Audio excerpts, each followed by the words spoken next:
বিসমিল্লাহির রহমানির রহিম। একাদশ শ্রেণীর প্রিয় শিক্ষার্থীবৃন্দ, আসসালামু আলাইকুম। ঈদের পর আজকে তোমাদের আমি প্রথম ক্লাস নিচ্ছি। আশা করি তোমরা সবাই ভালো আছো, সুস্থ আছো। ঈদের বন্ধের পর আবার নিয়মিত লেখাপড়া শুরু করতে হবে।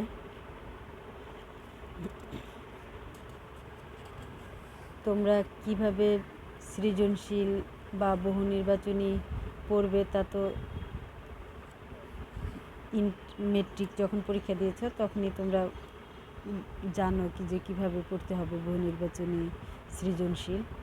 এজন্য তোমরা যদি কারো কাছ থেকে পুরনো টেস্ট পেপার পাও, ওটা জোগাড় করে নিবে এবং টেস্ট পেপারের বিগত সালের কোশ্চেনগুলো সলভ করবে। তাহলে তোমাদের পরীক্ষার হলে বেশি একটা সমস্যা হবে না। পুরনো টেস্ট পেপার তোমরা তোমাদের বড় ভাই বোনদের কাছেও পেতে পারো, অথবা তোমাদের বাংলা বাজারে গেলেও পুরনো টেস্ট পেপার কিনতে পাওয়া যাবে। ওইখান থেকে নিয়ে তারপর বিগত সালের কোশ্চেনগুলো বাসায় বসে বসে সলভ করবে।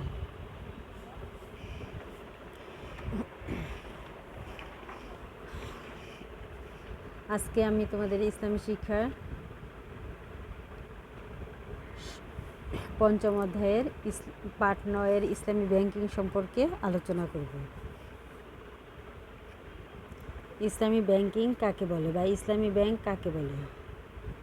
ইসলামী ব্যাংক ব্যবস্থা হচ্ছে দ্বীন ইসলামের বিধান অনুযায়ী আর্থসামাজিক সুবিচার কায়েমের প্রত্যয়ে ইসলামী শরীয়তের নীতিমালার ভিত্তিতে পরিচালিত ব্যাংক।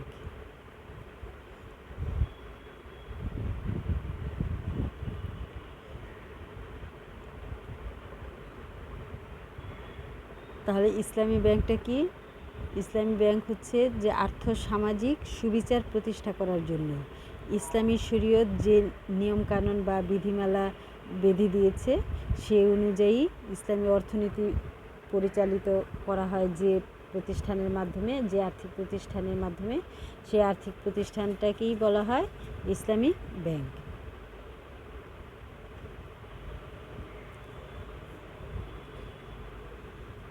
ইসলামী সম্মেলন সংস্থার, যেটাকে সংক্ষেপে ওআইসি বলা হয়, এর সচিবালয় ইসলামী ব্যাংকের একটা সুনির্দিষ্ট ও সহজবোধ্য সংজ্ঞা নির্ধারণ করে দিয়েছেন। 1978 সালের এপ্রিল মাসে সেনেগালের রাজধানী ঢাকায় অনুষ্ঠিত ইসলামী দেশসমূহের পররাষ্ট্রমন্ত্রী সম্মেলনে এর সংজ্ঞা অনুমোদন করা হয়। এই সংজ্ঞাটি হচ্ছে, ইসলামী ব্যাংক হচ্ছে এমন একটি আর্থিক প্রতিষ্ঠান যা তার বৈশিষ্ট্য, আইনকানুন এবং কর্মপদ্ধতির মধ্য দিয়ে ইসলামী শরীয়তের নীতিমালার প্রতি আনুগত্য প্রকাশ করে এবং তার সকল প্রকার কার্যক্রমে সুদের লেনদেন সম্পূর্ণ বর্জন করে। এর সংজ্ঞা বিশ্লেষণ করলে দেখা যায়, কেবল সুদ বর্জন করলেই কোনো ব্যাংক ইসলামী ব্যাংক হয়ে যায় না, বরং আমানত গ্রহণ, বিনিয়োগ প্রদান ও অন্যান্য সর্ববিধ কর্মকাণ্ডে ইসলামী শরীয়তের অনুসরণও করতে হয়। এগুলো ইসলামী ব্যাংকের সংজ্ঞা। এবার পড়াবো ইসলামী ব্যাংকের লক্ষ্য ও উদ্দেশ্য। ইসলামী ব্যাংকের প্রথম লক্ষ্য উদ্দেশ্য হচ্ছে সুদের অবসানের মাধ্যমে অর্থনৈতিক ও বাণিজ্যিক ক্ষেত্রে খোদাই নির্দেশের বাস্তবায়ন, অর্থাৎ আল্লাহর নির্দেশের বাস্তবায়ন। অর্থনৈতিক ও বাণিজ্যিক ক্ষেত্রে সুদ, ঘুষ, জুয়া, মুনাফাখুরি সহ সকল হারাম পথ, পন্থা ও পদ্ধতি থেকে মানবতাকে মুক্ত করে এক্ষেত্রে খোদাই নির্দেশের বাস্তবায়ন হচ্ছে ইসলামী ব্যাংক প্রতিষ্ঠার মুখ্য উদ্দেশ্য। কাঙ্ক্ষিত প্রবৃদ্ধি ও পূর্ণ কর্মসংস্থানের মাধ্যমে ব্যাপক অর্থনৈতিক কল্যাণ সাধন, এটা হচ্ছে ইসলামী ব্যাংকের আরেকটি বৈশিষ্ট্য। মানুষের সামগ্রিক কল্যাণ সাধন এবং তাদের যাবতীয় দুঃখ কষ্টের অবসান করা ইসলামী শরীয়তের অন্যতম মৌলিক উদ্দেশ্য। ইসলামী ব্যাংক শরীয়তের এই মৌলিক উদ্দেশ্য বাস্তবায়নের জন্য নিরন্তর কর্মরত থাকে। ইসলামী ব্যাংকের বিনিয়োগ প্রকল্পগুলো মানব সম্পদের পূর্ণ ব্যবহার এবং যথোপযুক্ত কর্মসংস্থানের সুযোগ সৃষ্টির লক্ষ্যে গৃহীত হয়, আর এর মাধ্যমে অর্থনৈতিক প্রবৃদ্ধির কাঙ্ক্ষিত হার অর্জন সহজ হয়। ইসলামী ব্যাংকের তৃতীয় লক্ষ্য উদ্দেশ্য হচ্ছে শোষণের অবসান ও আর্থসামাজিক সুবিচার প্রতিষ্ঠা এবং আয় ও সম্পদের সুষম বণ্টন। শোষণের অবসান ও সুবিচার কায়েম করা ইসলামী ব্যাংকের অন্যতম উদ্দেশ্য। আয় ও সম্পদের সুষম বণ্টন নিশ্চিত করার মাধ্যমেই এ সম্পদ অর্জিত হতে পারে। ইসলামী ব্যাংকের সকল কার্যক্রম এমনভাবে রূপায়ণ করা হয় যা অর্থনৈতিক বৈষম্য হ্রাস করে এবং সম্পদ ও আয় বণ্টনে অবদান রাখে। ইসলামী ব্যাংকের চতুর্থ বৈশিষ্ট্য হচ্ছে অর্থের মূল্যমান স্থিতিশীলকরণ। অর্থের মূল্যমানের স্থিতিশীলতা বজায় রাখার ব্যাপারে ইসলামী অর্থব্যবস্থা গুরুত্বপূর্ণ ভূমিকা পালন করে। মুদ্রামানের অস্থিতিশীলতা মুদ্রাস্ফীতি ঘটায় এবং দীর্ঘমেয়াদী এর বেকারত্ব সৃষ্টি করে। ইসলামী অর্থনীতির এ লক্ষ্য অর্জনের স্বার্থে ইসলামী ব্যাংক ব্যবস্থাও মুদ্রাস্ফীতি ও মন্দার মূলোৎপাটন করে অর্থের মূল্যায়ন স্থিতিশীল রাখাকে অন্যতম গুরুত্বপূর্ণ লক্ষ্য হিসেবে গ্রহণ করে। ইসলামী ব্যাংকের বৈশিষ্ট্য হচ্ছে এটি মুনাফা অর্জন এবং মূলধন বৃদ্ধির উৎস হিসেবে শ্রম ও উৎপাদনের প্রাধান্য প্রতিষ্ঠা করে। ব্যাংকিং কার্যক্রমে সুদের পরিবর্তে শ্রমকে আয়ের উৎস হিসেবে মর্যাদা প্রদান করে। এটি অংশীদারির ভিত্তিতে বিনিয়োগ ব্যবস্থা প্রবর্তন করে। ইসলামী ব্যাংক ইসলামী জীবন বিধানের দাবি অনুযায়ী সমাজের সকল শ্রেণীর মানুষের মধ্যে অর্থনৈতিক ক্ষেত্রে পারস্পরিক সুসম্পর্ক সৃষ্টি করে। ইসলামী ব্যাংক কাজের নতুন নতুন ক্ষেত্র সৃষ্টি করে যোগ্যতা ও সম্ভাবনার যথার্থ ব্যবহারের মাধ্যমে। ইসলামী ব্যাংক দেশের সম্ভাবনাময় নতুন নতুন ক্ষেত্রে অর্থায়নের মাধ্যমে আল্লাহ প্রদত্ত সম্পদ রাশির যথার্থ ব্যবহার নিশ্চিত করে। দেশের বিভিন্ন অঞ্চলে কৃষি, শিল্প, বাণিজ্যের অসম অগ্রগতি ও মানুষের শ্রেণীগত অসাম্য হ্রাসকরণের লক্ষ্যে যথার্থ ও সুষ্ঠু ব্যষ্টিক ভিত্তিতে বিনিয়োগ পরিকল্পনা ও বিমা নির্ধারণ করে। জাকাতের সুষ্ঠু ব্যবহারের মাধ্যমে দারিদ্র্য দূরীকরণ এবং আর্থসামাজিক সমস্যাবলীর সমাধান করে। বিত্তহীন, সম্বলহীন, স্বল্প আয়সম্পন্ন মানুষের আর্থিক উন্নয়নে সহায়তা দান করে। সার্বজনীন কল্যাণমূলক ব্যাংকিং ব্যবস্থা প্রতিষ্ঠার মাধ্যমে ইসলামী অর্থনীতির লক্ষ্য অর্জনের উপযোগী করে জনশক্তিকে গড়ে তোলে। ইসলামী ব্যাংক বিগত দিনের স্বপ্ন বর্তমানের এক বাস্তব সত্য এবং আগামী দিনের আশা ভরসার স্থল। আধুনিক বিশ্বে ইসলামী ব্যাংক ব্যবস্থার অব্যাহত অগ্রযাত্রায় ইসলামী অর্থব্যবস্থারই কার্যকারিতা প্রমাণ করেছে। হলো তোমাদের ইসলামী ব্যাংকের লক্ষ্য উদ্দেশ্য। এবার আমরা পড়ব ইসলামী ব্যাংকের বিনিয়োগ পদ্ধতি। ইসলামী ব্যাংক ব্যবস্থায় ইসলামী শরিয়া ভিত্তিক বিভিন্ন বিনিয়োগ পদ্ধতি রয়েছে। সে পদ্ধতি 3 ভাগে ভাগ করা হয়েছে। সেই 3টি ভাগ হচ্ছে, একটি হচ্ছে অংশীদারি পদ্ধতি, আরেকটা হচ্ছে মালিকানামূলক পদ্ধতি, আরেকটা হচ্ছে বেচাকেনা পদ্ধতি। এই 3টা পদ্ধতি হচ্ছে ইসলামী ব্যাংকের বিনিয়োগ পদ্ধতি। অংশীদারি পদ্ধতিগুলি হচ্ছে তোমার মুদারাবা আর মুশারাকা। মুদারাবা কি? মুদারাবা হলো মুনাফায় অংশীদারিত্ব, যেখানে এক পক্ষ মূলধন যোগায় এবং অপর পক্ষ মেহনত করে। অর্থাৎ মুদারাবা পদ্ধতিতে এক পক্ষ মূলধনের যোগান দিবে, আরেক পক্ষ শ্রম দিবে। ওই পক্ষ মূলধন দিবে না, শুধু শ্রম দিবে। আর মুশারাকা হলো 2 বা ততোধিক ব্যক্তি বা সংস্থার মধ্যে এক ধরনের অংশীদারিত্ব চুক্তি। মুশারাকা হলো যে 2 বা ততোধিক ব্যক্তি বা সংস্থার মধ্যে একটা অংশীদারিত্বমূলক চুক্তি। এতে সকল অংশীদার মূলধন গঠনে অংশ নেয়। মুদারাবা যেমন এক পক্ষ মূলধন যোগায়, কিন্তু মুশারাকায় তোমার সকল পক্ষকেই মূলধনের যোগান দিতে হবে। সকল অংশীদার বা তাদের কেউ কেউ ব্যবস্থাপনায় অংশ নেয়। চুক্তির শর্ত অনুসারে মুনাফা বণ্টন হয়। লোকসান হলে অংশীদারগণ মূলধন অনুপাতে তা বহন করে।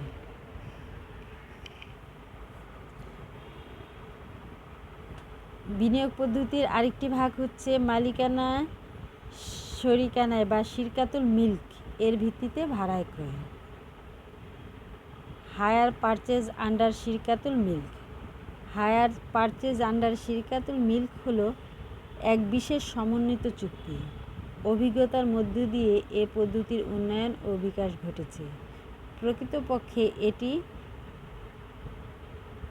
হচ্ছে মালিকানায় শরিকানা 1, 2 হচ্ছে ইজারা, 3 হচ্ছে বিক্রি, এই 3 চুক্তির সমন্বয়। এই শিরকাতুল মিল্কটা হচ্ছে 3টা চুক্তির সমন্বয়। এই 3টা চুক্তি হচ্ছে একটা মালিকানায় শরিকানা, আরেকটি হচ্ছে ইজারা, আরেকটি হচ্ছে বিক্রি। বিনিয়োগ পদ্ধতির 3য় নম্বর হচ্ছে বেচাকেনা পদ্ধতি। বেচাকেনা পদ্ধতির মধ্যে রয়েছে 1 বাই মুরাবাহা। বাই মুরাবাহা হলো ক্রেতা বিক্রেতার মধ্যে একটা চুক্তি যেখানে বিক্রেতা ক্রেতার কাছে পণ্য বিক্রি করে। এক্ষেত্রে বিক্রেতা অর্থায়ন কৌশল হিসেবে ক্রেতার প্রয়োজন অনুযায়ী কোনো নির্দিষ্ট পণ্য ক্রয় করে এবং মুনাফা সংযোজন করে প্রকৃত কেনা দামের চেয়ে উচ্চতর মূল্যে তা ক্রেতার কাছে বিক্রি করে। চুক্তিতে লাভ এবং মূল্য পরিশোধের সময় নির্ধারিত থাকে। বায়ে মুয়াজ্জল হচ্ছে 2 নম্বর হচ্ছে বায়ে মুয়াজ্জল। বায়ে মুয়াজ্জল বলতে ব্যাংক কর্তৃক মুনাফার উদ্দেশ্যে গ্রাহকের নিকট বাকিতে মাল বেচা বোঝায়। ব্যাংক পণ্য কিনে তার উপর মালিকানা নিশ্চিত করার পর চুক্তির শর্ত অনুযায়ী গ্রাহককে সম্মত মূল্যে সেই পণ্য সরবরাহ করে। বায়ে মুয়াজ্জল হচ্ছে বাকিতে ক্রয় বিক্রয়।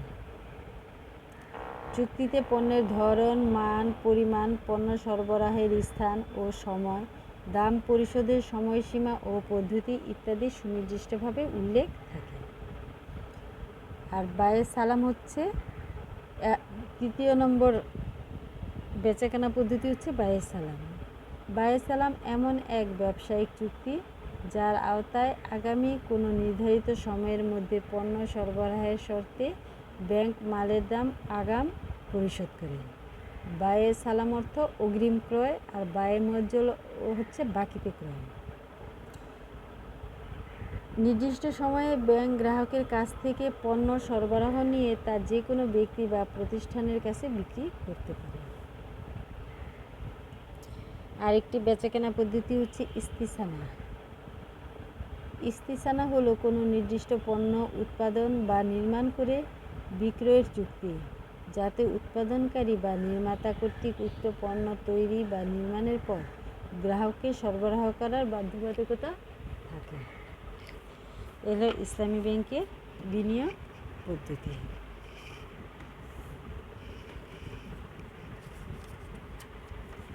ইসলামী ব্যাংকের কিছু বৈশিষ্ট্য রয়েছে। সেই বৈশিষ্ট্যগুলো হচ্ছে ইসলামী ব্যাংকের লক্ষ্য উদ্দেশ্য শরীয়তের আলোকে নির্ধারিত। ইসলামী ব্যাংকের সকল লেনদেন সুদমুক্ত। এই ব্যাংক কৃষি, শিল্প ও বাণিজ্যে লাভ ক্ষতির ভিত্তিতে মূলধন বিনিয়োগ করে বা অংশীদারিত্ব গ্রহণ করে। এই ব্যাংক নিজস্ব তহবিল দ্বারা জাকাত ফান্ড গঠন করে এবং জাকাত তহবিল দ্বারা জনসেবা করে। এই ব্যাংক জনকল্যাণমূলক কাজে কর্জে হাসানা বা সুদমুক্ত ঋণদান প্রদান করে। ইসলামী ব্যাংক এমন একটা বাণিজ্যিক ব্যাংক যা ফিকহশাস্ত্র নির্ধারিত পদ্ধতিতে শরিয়া কাউন্সিলের পরামর্শ মোতাবেক তার কার্যক্রম পরিচালনা করে। ইসলামী ব্যাংক দুর্যোগপূর্ণ পরিস্থিতিতে ত্রাণ কার্য পরিচালনার মাধ্যমে মানবতার বিকাশ ঘটায়। আর্থসামাজিক অবস্থান উন্নয়নে এই ব্যাংক শিক্ষা ও চিকিৎসা ক্ষেত্রে আর্থিক সহায়তা প্রদান করে। এই ব্যাংক জনগণের ক্ষুদ্র ক্ষুদ্র সঞ্চয়কে লাভ ক্ষতির ভিত্তিতে বিনিয়োগকরণের শর্তে আমানত হিসেবে গ্রহণ করে। এই ব্যাংক বৈদেশিক বাণিজ্যে ও সুদমুক্ত পন্থায় কারবার করে। ইসলামী ব্যাংক কল্যাণমুখী ব্যাংক ব্যবস্থা প্রবর্তন করে। ইসলামী ব্যাংক মানব সম্পদ উন্নয়ন এবং কর্মসংস্থান সৃষ্টিতে সহায়তা করে। ব্যবসা বাণিজ্য ও অর্থনৈতিক লেনদেনে ইনসাফ প্রতিষ্ঠা করে। আন্তরিকতার সাথে উন্নয়নের সেবা প্রদান করে।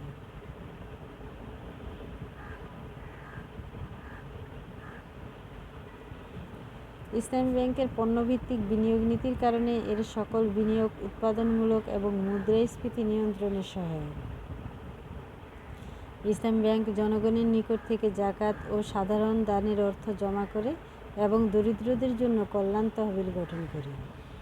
ইসলামী ব্যাংক লটারি, গ্যামলিং এ জাতীয় দূষণীয় কাজে অর্থ বিনিয়োগ না করে জাতীয় স্বার্থ সংরক্ষণ করে। ইসলামী ব্যাংক ধনী নির্ধন সকলের ব্যাংক। ইসলামী আদর্শের সর্বজনীনতার মতো এই ব্যাংকের দ্বারা মুসলিম, হিন্দু, বৌদ্ধ, খ্রিস্টান, আস্তিক, নাস্তিক সকল শ্রেণীর গ্রাহকের জন্য অবারিত। হলো ইসলামী ব্যাংকের বৈশিষ্ট্য।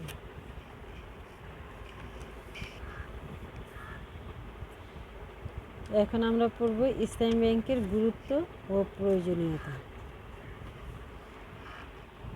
ইসলামী ব্যাংক কেন প্রয়োজন বা এর গুরুত্ব কী?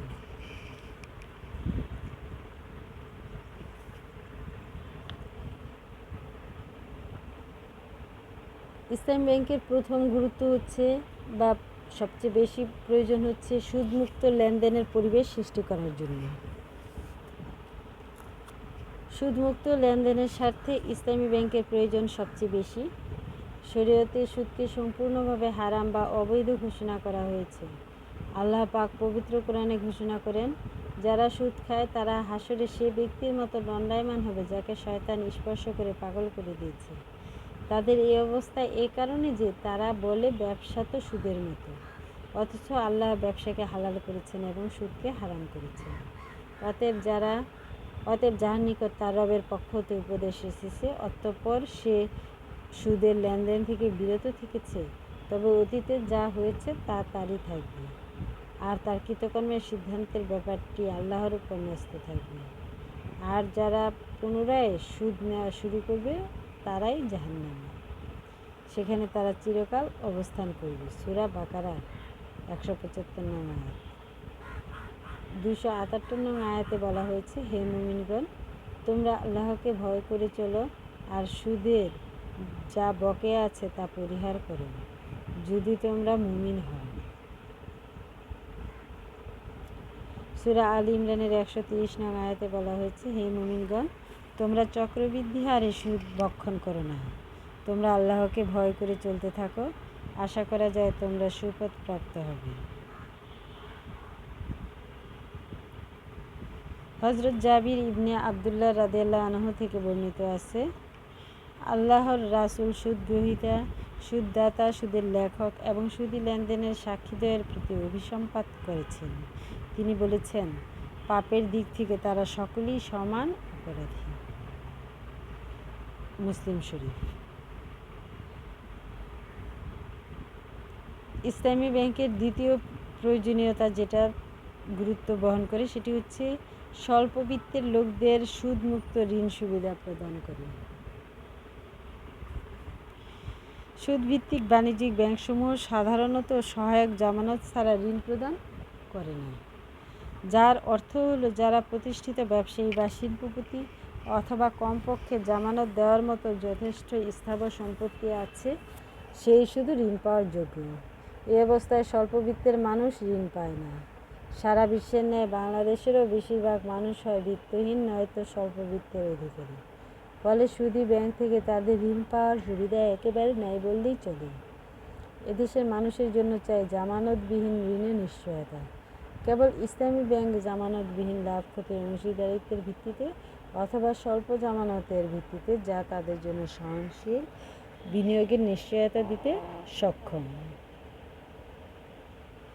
ইসলামী ব্যাংকের আরেকটি গুরুত্ব বা প্রয়োজনীয়তা হচ্ছে এটি উদ্যোক্তা উন্নয়ন ও কর্মসংস্থানের সৃষ্টি করে। সুদভিত্তিক ব্যাংকিং পদ্ধতিতে ঋণের মাধ্যমে শিল্প বা ব্যবসায় অর্থায়ন করা হলে যদি কোনো কারণে ক্ষতির সম্মুখীন হয় তাহলে প্রচলিত ব্যাংক সে দায় বহন করে না। সম্পূর্ণ ক্ষতি বহন করতে হয় উদ্যোগী ঋণ গ্রহীতা ব্যবসায়ী বা প্রতিষ্ঠানকে। বিশ্লেষণে দেখা যায় উদ্যোক্তা এই ক্ষেত্রে একই সাথে 3 ধরনের ক্ষতির সম্মুখীন হয়। সেই 3 ধরনের ক্ষতিগুলি হচ্ছে: 1. উদ্যোক্তা ব্যক্তি বা প্রতিষ্ঠানের যে শ্রম ও সার্বিক প্রয়াস নিয়োজিত করার পর উক্ত ব্যক্তি বা প্রতিষ্ঠান যে ক্ষতির সম্মুখীন হলেন, তার সেই শ্রম বা প্রয়াস অন্য কোনো প্রতিষ্ঠানের নিকট বিক্রি করলে অবশ্যই সে একটা দাম পেত। অর্থাৎ অন্য কোথাও চাকরি করলে যে নির্দিষ্ট অঙ্কের একটা বেতন পেত, কিন্তু সেই শ্রমকেই তিনি লাভের আশায় নিজের প্রতিষ্ঠানে বিনা বেতনে বিনিয়োগ করেছেন। এখন নিজের প্রতিষ্ঠানে যখন ক্ষতি হলো, তখন উদ্যোক্তা না পেলেন লাভ, না পেলেন বেতন। খ. আলোচ্য ক্ষেত্রে ঋণ গ্রহীতা তার শিল্প বা ব্যবসা প্রতিষ্ঠান নিজ উদ্যোগে যে পরিমাণ মূলধন নিয়োগ করেছিল, ক্ষতি হওয়ার ফলে আর কোনো মুনাফা তো পাচ্ছেই না, উপরন্তু পুরো ব্যবসায়ের ক্ষতি তাকেই বহন করতে হলো। ফলে তার স্বনিয়োজিত মূলধনের পরিমাণও কমে গেল। 3. উদ্যোগ ও মূলধনের এই বিরাট ক্ষতি হওয়ার পর তার ওপর সুদের আরেক বোঝা চাপে, যার দায় দায়িত্ব সম্পূর্ণভাবে তাকেই বহন করতে হয়। অর্থলগ্নিকারী ব্যাংক বা প্রতিষ্ঠানের সুদ বাবদ প্রাপ্য বিরাট অঙ্কের টাকা, যা কোনো অবস্থাতেই মওকুফযোগ্য নয়। ইসলামী ব্যাংক ব্যবস্থা এই চরম হতাশাজনক অবস্থা থেকে এদেশের বাণিজ্যকে যেমন রক্ষা করতে পারে, তেমনি সম্ভাবনাময় এই বিরাট যুব সমাজকে সম্মানজনক জীবিকার সন্ধান দিতে পারে।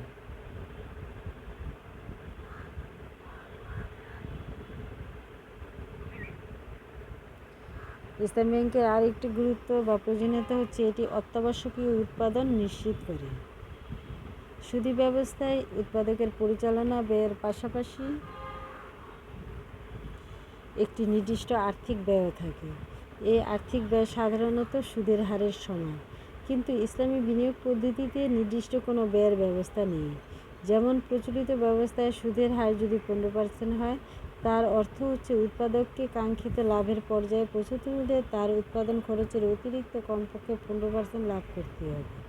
অন্য কথায়, জাতীয় স্বার্থে একটা প্রকল্প যতই গুরুত্বপূর্ণ হোক না কেন, তা থেকে উপার্জনযোগ্য লাভের হার কমপক্ষে 15% না হলে সুদী ব্যবস্থায় সে প্রকল্পে বিনিয়োগের কোনো সুযোগ নেই।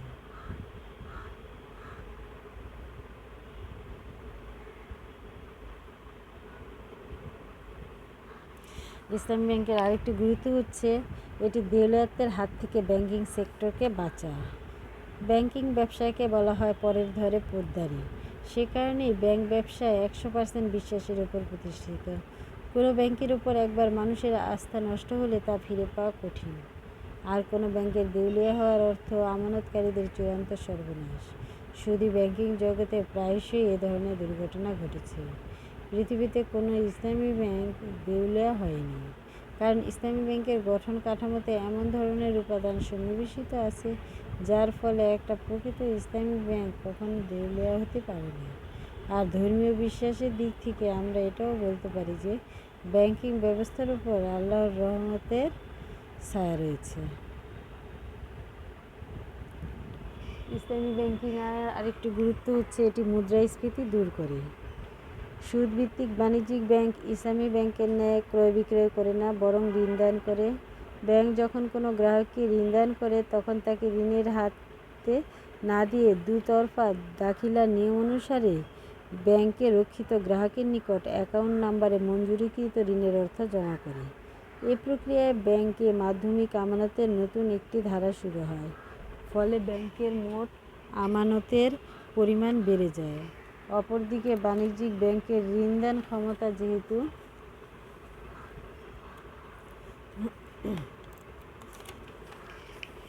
আমানতের পরিমাণের উপর নির্ভরশীল, তাই ঋণের এ ধরনের প্রক্রিয়া বৃদ্ধি পেলে বাণিজ্যিক ব্যাংকের ঋণদান ক্ষমতাও বেড়ে যায়। ইসলামী ব্যাংক অর্থের লগ্নি করে না, বরং পণ্যের কেনাবেচা করে। এ ধরনের বিনিয়োগ মুদ্রাস্ফীতি সৃষ্টি তো করেই না, বরং মুদ্রাস্ফীতি নিয়ন্ত্রণে সহায়ক হয়। ইসলামী ব্যাংকের আরেকটি গুরুত্ব বা প্রয়োজনীয়তা হচ্ছে এটি সৌহার্দ্যমূলক সহযোগিতার আয় নিশ্চিত করে। ইসলামী ব্যাংক ঝুঁকিতে অংশগ্রহণ করে মূলত উদ্যোক্তাকে শুধু উৎসাহিতই করে না, বরং ব্যাংক তার অভিজ্ঞতা ও বিশেষজ্ঞ পরামর্শ তত্ত্বাবধান দিয়ে গ্রাহকের ব্যবসায় সাফল্য নিশ্চিত করতে চায়। কারণ ইসলামী বিনিয়োগ পদ্ধতিতে গ্রাহকের ব্যবসায় সাফল্য ও ব্যর্থতার সাথে ব্যাংকের স্বার্থও জড়িত থাকে। একের সাফল্য অন্যকে উদ্বুদ্ধ করে, আর এভাবেই শিল্প ও বাণিজ্যের ক্ষেত্রে গতি আসে এবং ব্যাংকের বিনিয়োগ বাড়ে। জাতীয়ভাবে সঞ্চয় বৃদ্ধি। এদেশের শতকরা 90% অধিবাসী মুসলিম। ইসলাম সকল প্রকার সুদকে চূড়ান্তভাবে হারাম করেছে। পবিত্র কোরআনে সুদখোরের বিরুদ্ধে আল্লাহ ও তার রাসূল সাল্লাল্লাহু আলাইহি ওয়াসাল্লামের পক্ষ থেকে যুদ্ধ ঘোষণা করা হয়েছে। হাদিস শরীফে সুদের লেনদেন করাকে একটা অশ্লীল কাজের সাথে তুলনা করা হয়েছে। এদেশের মানুষ স্বভাবগতভাবে খুবই ধর্মপ্রাণ বিধায় দেশের এক বিরাট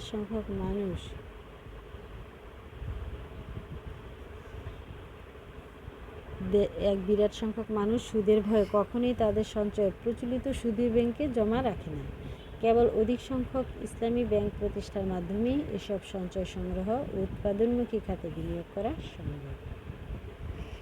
আয় বৈষম্য হ্রাস। ইসলামী ব্যাংকিং আয় বৈষম্য তৈরি করে না এবং বৃদ্ধিও করে না, বরং হ্রাস করে। সাধারণ ব্যাংকে মুদ্রাস্ফীতি ঘটলে যে লাভ দাঁড়ায় তার সবটুকুর মালিক হয় ব্যবসায়ী। ইসলামী ব্যাংক মুসলিম আমানতকারীদের স্বার্থ রক্ষা করে। মুসলমানদের মধ্যে যারা সুদী ব্যাংকে টাকা জমা রাখে তাদের অনেকেই ধর্মীয় কারণে জমাকৃত অর্থের ওপর সুদ গ্রহণ করে না। যার অর্থ হলো ক্ষুদ্র আমানতকারীগণ তাদের ঈমান রক্ষার প্রয়োজনে আমানতের ওপর ন্যায্য প্রাপ্য থেকে বঞ্চিত হতে বাধ্য হচ্ছে। ফলে ব্যাংকের মালিকের কাছে এমন কিছু অর্থ থেকে যাচ্ছে যার হকদার সে নয়। তাছাড়া সুদী ব্যাংকে জমাকৃত অর্থ সুদ গ্রহণ না করলেও তা যে সুদী লেনদেনে সহায়তা করছে তা অস্বীকার করার উপায় নেই। এ ব্যবস্থায় পরহেজগার ও মুত্তাকি গ্রাহকবিন্দু নিরুৎসাহিত হতে বাধ্য। দেশে ইসলামী ব্যাংকে কর্মরত থাকলে মুমিন আমানতকারীগণ তাদের আমানতের উপর অর্থ থেকে বঞ্চিত হতে না। বর্তমান সভ্যতায় ব্যাংকের প্রয়োজনীয়তা ও গুরুত্ব অপরিসীম। ব্যাংক ব্যতীত আভ্যন্তরীণ ও আন্তর্জাতিক লেনদেন কোনোভাবে সম্ভব নয়। শুধু ব্যাংকগুলোর মাধ্যমে উপকৃত হচ্ছে না তা নয়, তবে উপকারের চেয়ে ক্ষতিগ্রস্তই হচ্ছে বেশি। ব্যাংকগুলো থেকে যদি সুদ প্রথাটি রহিত করা হয় তাহলে তা মানুষের জন্য একটা কল্যাণকর প্রতিষ্ঠানে পরিণত হতে পারে। এদিকে সুদ মানুষের মনুষ্যত্বকে ধ্বংস করে দেয়, তাই ইসলামের সর্বপ্রকার সুদকে হারাম ঘোষণা করা হয়েছে। সুতরাং শরীরী কারণ ছাড়াও মানুষের সামাজিক, অর্থনৈতিক, রাজনৈতিক, নৈতিক নানাবিধ কারণে ইসলামী ব্যাংকের গুরুত্ব ও প্রয়োজনীয়তা রয়েছে। আজকে তোমাদের ক্লাসটি এখানে শেষ করছি। এর সাথে সাথে তোমাদের পঞ্চম অধ্যায় সম্পূর্ণভাবে শেষ হলো। পরবর্তী ক্লাসে আমি সপ্তম অধ্যায় শুরু করব, ইসলামের আন্তর্জাতিক ব্যবস্থা।